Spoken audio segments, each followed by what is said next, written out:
Hello, my name is Jenny Hanlon, and I am one of the parent, child, and family educators through Stillwater Early Childhood Family Education.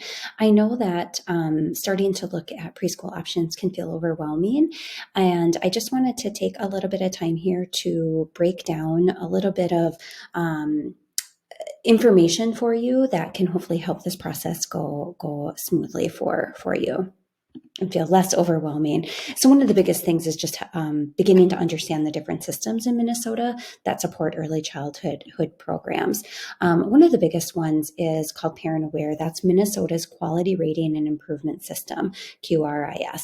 It is not mandatory for early childhood programs in Minnesota to go through the process of being rated. Programs choose to do this if they want, and programs are rated either a 1, 2, 3, or 4 stars. So what does a Parent Aware rating really tell us? It's marketed as preparing children for school and life. And when Parent Aware is looking at programs to determine if they are going to be given a rating or what level of rating, they are observing and assessing for quality programming and activities overall. And part of that comes in, curriculum and assessment comes into that. Programs that go through a Parent Aware rating system need to use a curriculum and assessment tool that's approved through Parent Aware. And so essentially, a program needs to either choose one that has already been approved, or they can submit their own developed curriculum and assessment tools for Parent Aware to be able to go through. When they are looking at the curriculum and assessment tools that for approval, they're really looking to see if those align with the Minnesota Early Childhood Indicators of Standards that Minnesota has developed. It's research-based, and wanting to make sure that those elements are incorporated into whatever curriculum the program is using. And assessment tools essentially give educators a way to track growth. A goal of every educator is to be able to see growth in the children that they're teaching, no matter where the child comes to them with what skills they come to them with.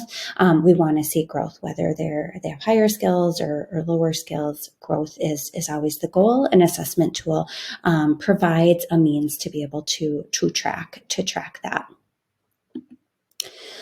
So other benefits to programs and families for going through a Parent Aware rating is that programs that are Parent Aware rated qualify for opportunities for their families to receive scholarships.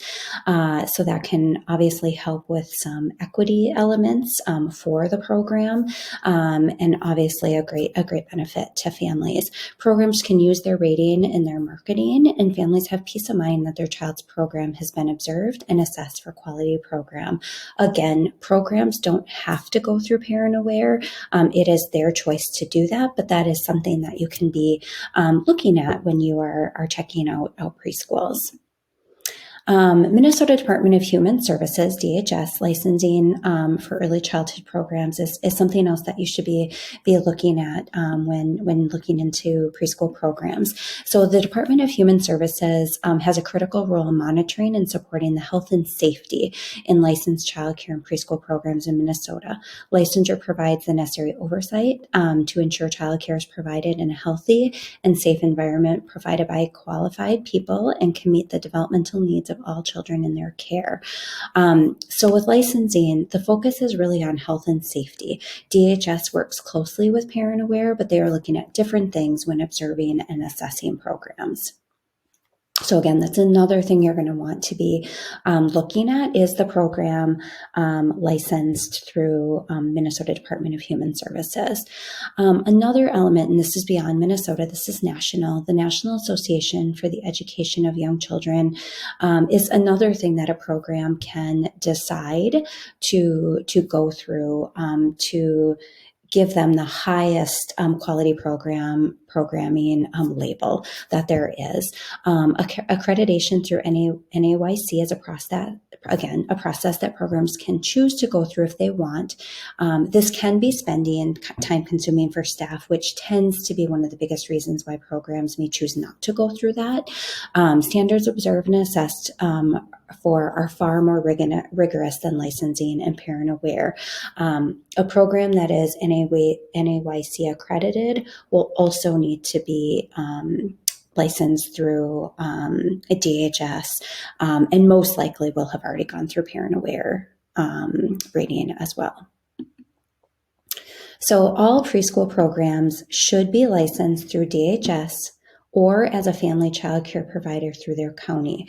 There are several preschools in our area that do run out of their homes and on their property. And so again, you're just gonna want to make sure that they do have a family child care license through their county. And then some of these programs will also be parent aware, but again, they don't have to be. They have to have that license, but they don't have to be parent aware rated. And then some will be both. Some will be licensed, or all. Some will be licensed, some will be parent aware rated, and others will be accredited through NAYC. School districts are the exception. They do not have to go through licensing. However, most choose to follow the standards that licensing requires. Some school districts choose to go through parent aware rating process as well as NAYC accreditation. So again, those are kind of helping you understand the different systems that are out there. Another organization that is new, I believe in the past 10 years, is called Natural Start Alliance. And they're another resource for families and educators when considering preschools. Natural Start provides support for nature-based early childhood programs. Their site lists nature-based preschools in the United States, as well as research supporting the benefits of nature-based learning. Programs choose to be a part of that. So if there's a nature-based program in the Stillwater area that you're looking at, but they're not on Natural Start, it's just because the program has probably chosen not to put themselves on there, or maybe they're unaware of it. It doesn't mean that Natural Start isn't recognizing them. It just means they may not have put themselves on there yet. But Natural Start is a phenomenal resource for those programs that are incorporating nature into their daily curriculum and practices, and really bring in the highest standards of nature-based learning. Another thing that's important to take time to consider when looking at preschools are teacher requirements for different programs. So there's different levels of education found in teachers in early childhood programs in Minnesota. There will be some teachers that have a 4-year college degree in a field related to teaching psychology or child development. There will be some that have an associate's degree or associate credential in early childhood education or child development from a 2-year college. There will be licensed teachers licensed through the state of Minnesota, but may not necessarily be early childhood education. They might have a K through 6 teaching license or something similar. And then you're going to have those that are licensed in early childhood education, either birth to grade 3 or birth to kindergarten. It depends on the institution that they went to, what their license goes through. There's some that are actually preschool through grade 6 too. So that's just something for you to be aware of. And this is an important thing for you to ask. Just simply when you're looking at programs, to simply know that the type of education the teachers have, as that may impact their understanding of child psychology and teaching young children, as well as their interactions with you and your child. So different types of programs. School district-based preschool programs are obviously one that you hear a lot about. That is one that the teachers will be licensed in early childhood. You will find many private nonprofit preschool options. There's some private for-profit options. There's in-home based programs, as I mentioned. There's center-based. There's parent cooperatives. Montessori is something that you've probably heard about. Something to note with Montessori is there's a wide range of what Montessori might look like. There's going to be some that are the stricter Montessori that really follow all of the guidelines that go along with a Montessori school, and others are just taking elements with it. And so really just getting information on what their Montessori type program looks like and how that fits with your family. There's Waldorf programs. I believe the only one nearby currently is in Maplewood. And then, as I mentioned earlier, there's nature-based options. So some questions to ask when you're going in to visit preschools, or when you're on the phone talking with directors or teachers. What are the levels of education of their staff? Do they have degrees? Are they licensed, or what are their degrees in? What types of professional development do their teachers take part in? There is going to be a variety in that. There are certain requirements that DHS puts out, and that county licensing puts out as well.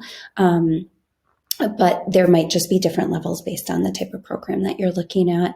Another question is, how and when do they communicate with families? That might be really important to you if you know that you want more frequent communication, perhaps daily communication.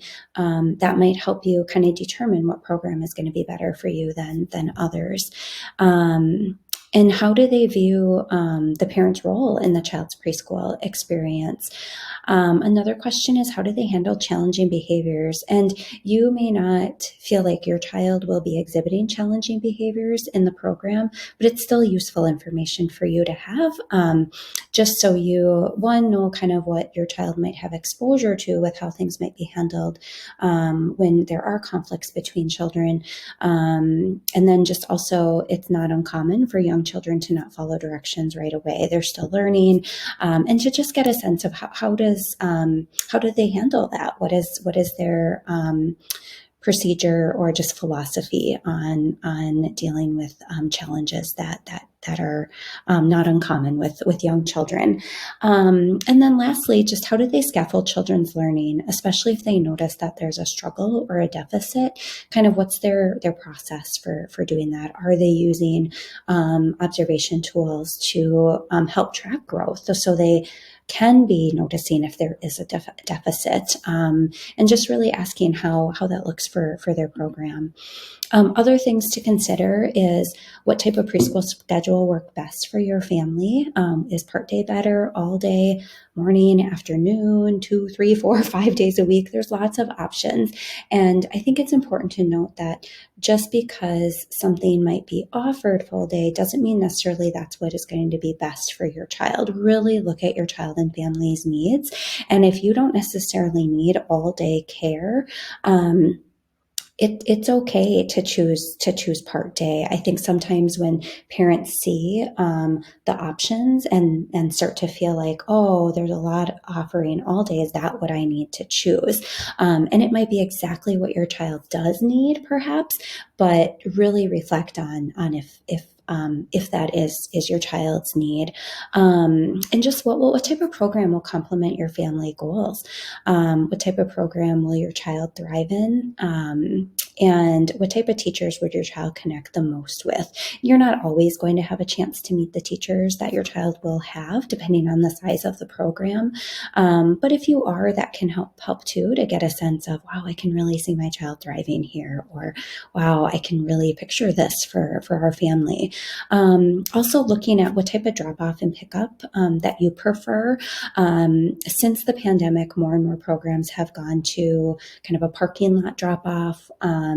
There are certainly still some doing walk-ins. Some, if your child is receiving special education services, they will be offered busing.